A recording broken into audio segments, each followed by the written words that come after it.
Hello students, welcome to my YouTube channel easy learning. इस video में हम BHIC 133 की बुक जिसका नाम है भारत का इतिहास 1206 से 1707 तक, उसके सेकेंड यूनिट के फोर्थ मोस्ट इम्पोर्टेंट क्वेश्चन पर डिस्कशन करेंगे।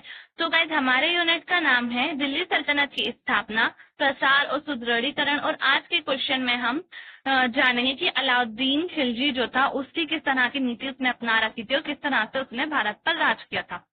तो वीडियो स्टार्ट करने से पहले मैं आपसे कहना चाहती हूँ, अगर आपने मेरे चैनल को सब्सक्राइब नहीं किया है तो प्लीज मेरे चैनल को सब्सक्राइब करें, वीडियो को लाइक करें, शेयर करें एंड कमेंट करके जरूर बताएं आपको वीडियो कैसी लगी।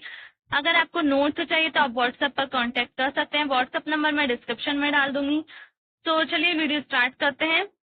इससे पहले मैं इस यूनिट के 3 क्वेश्चन की वीडियोस अपलोड कर चुकी हूँ, अगर आपने वो नहीं देखे तो प्लीज वो भी देखिए, उनका लिंक मैं डिस्क्रिप्शन में भी डाल दूंगी। तो आज का हमारा क्वेश्चन है, दक्कन एवं सुदूर दक्षिण के प्रति अलाउद्दीन की नीति की व्याख्या कीजिए, या फिर भारत में खिलजी शासन के प्रसार की व्याख्या कीजिए। तो भारत में खिलजी शासन का प्रसार किस तरह से हुआ, उसने किस किस तरह की नीतियां अपना रखी थी और किस प्रकार का वो शासक था, उसके बारे में हम इस क्वेश्चन में देखेंगे। सुल्तान जलालुद्दीन खिलजी की हत्या करके अलाउद्दीन खिलजी सुल्तान बना। वह बहुत महत्वाकांक्षी था। 14वीं सदी के मध्य तक उसकी सीमाएं दक्षिण प्रायद्वीपीय तक फैल गई थी। तो पहले हम देखेंगे उसने किस किस तरह से किन किन जगहों को अपने अंडर करा और फिर उसके बाद उन पर राज किया। तो पहला है पश्चिम तथा मध्य भारत।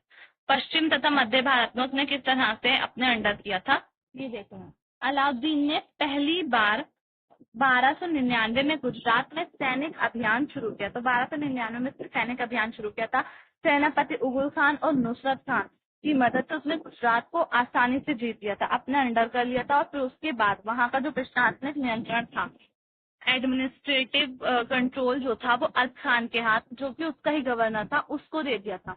इसके बाद 313 में वो मालवा और फिर उज्जैन, धार और चंदेरी की तरफ बढ़ा और उसने उस पर भी अपना कंट्रोल कर लिया।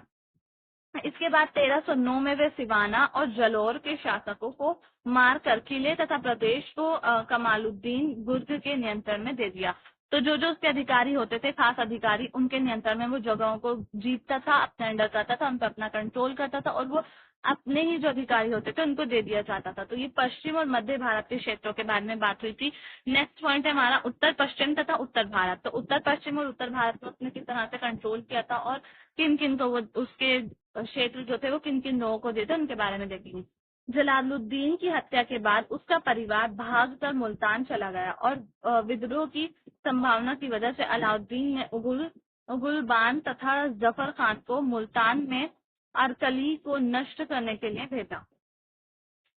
तो उसका जो परिवार था जलालुद्दीन का, उसकी हत्या कर दी गई थी अलाउद्दीन खिलजी के द्वारा। और फिर उसके बाद उसका परिवार जो था वो डर के मारे भागकर मुल्तान चला गया था। और उसको, जो अलाउद्दीन खिलजी था, उसको ये डर था कि इसका परिवार जो है वो विद्रोह ना करे, वो उसको पलटकर वार ना करे। तो इस वजह से उसने अरकली जो था इसका एक अधिकारी, उसको जफर खान को और उगुलबान को मारने के लिए मुल्तान में ले दिया था। अरकली खान को बंदी बना लिया और मुल्तान फिर से दिल्ली के कब्जे में आ गया। तो अरकली खान जो था उसको बंदी बना लिया गया था और मुल्तान को दिल्ली के कब्जे में ले लिया गया था। उसके बाद रणथंबोर और चित्तौड़ क्षेत्र को अपने अधीन किया।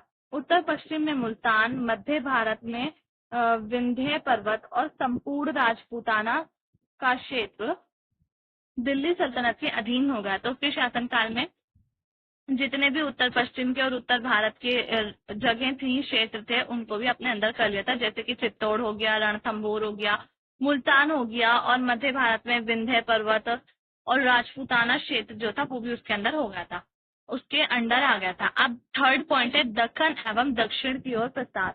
तो दक्कन और दक्षिण की ओर उसने किस तरह से प्रसार किया था, कौन कौन से क्षेत्रों को अपने अंदर किया था। दक्षिण भारत में उस समय 4 राज्य थे जिन पर अलाउद्दीन ने विजय प्राप्त की थी। तो पहला है देवगिरी पर आक्रमण। सबसे पहले उसने देवगिरी पर आक्रमण किया था 1306 से लेकर 7 तक। देवगिरी में यादव राजा रामचंद्र देव का राज्य था। अलाउद्दीन ने मालिक काफूर को 30,000 घुड़सवार देकर देवगिरी भेजा और मालवा के आइनुल मुल्क मुल्तानी तथा गुजरात के अर्क खां को इस अभियान से सहायक बनाया। राजा रामचंद्र देव ने आत्मसमर्पण कर दिया और उसे दिल्ली आना पड़ा।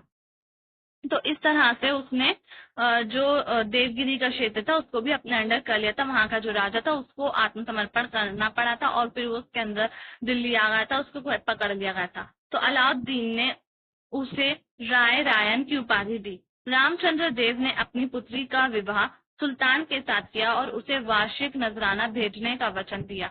तो रामचंद्र जो था, जो वहां का राजा था, देवगिरी का राजा, वो उसने सरेंडर कर दिया था, आत्मसमर्पण कर दिया था। तो इस वजह से राजा ने उसको राय रायन की उपाधि दी थी। और उसके बाद जो रामचंद्र राजा था उसने अलाउद्दीन खिलजी के साथ अपनी बेटी का विवाह भी कर दिया था, और जिसके बाद वो हर साल उसको कुछ ना कुछ भेजा करता था, नजराना भेजा करता था। वे अलाउद्दीन का हितैषी बन गया। अब सेकंड पॉइंट है, थर्ड का ही हमने फर्स्ट पॉइंट पढ़ा था ना, सेकंड पॉइंट है थर्ड का, वारंगल पर आक्रमण। तो 309 से लेकर 10 तक वारंगल पर किस तरह से उसने राज किया था। तेलंगाना राज्य की राजधानी वारंगल थी। यहाँ का राजा प्रताप रुद्रदेव सेकंड था। मालिक काफूर के नेतृत्व में सेना ने वारंगल के मजबूत किले को घेर लिया था।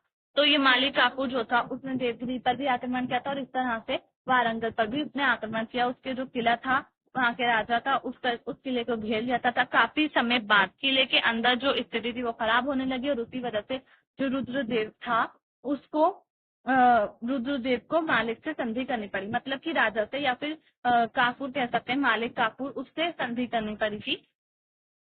हाँ, उसने उसे बहुत से हीरे जवाहरात, हाथी, घोड़े और वार्षिक कर देने का वादा किया। तो इस तरह से वो धीरे धीरे जितने भी क्षेत्र थे उनको अपने अंडर करता जा रहा था। वार्षिक कर देना मतलब कि टैक्स देना, टैक्स ही देता था वो, हर साल उसको टैक्स देता था। हीरे जवाहरात भी दिए उसने, हाथी घोड़े सब चीजें दी थी। और इस तरह से वो क्षेत्र भी जो अलाउद्दीन खिलजी था उसके अंडर आ गया था। मालिक काफूर अपार धन राशि लेकर वापस लौटा। अब थर्ड पॉइंट है द्वार समुद्र पर आक्रमण। तो 310 से 311 के समय के बीच की बात है ये।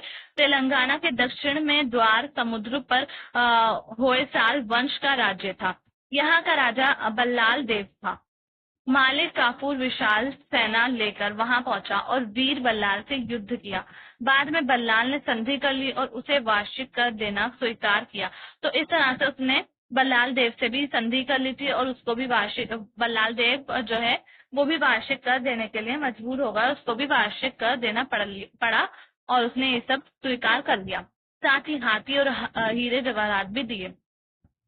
तो इस तरह से द्वार समुद्र का जो राज्य था वहां पर भी आक्रमण किया गया था। फोर्थ पॉइंट है माबर का आक्रमण। तो 1311 में ही यहाँ पर आक्रमण किया गया था माबर में।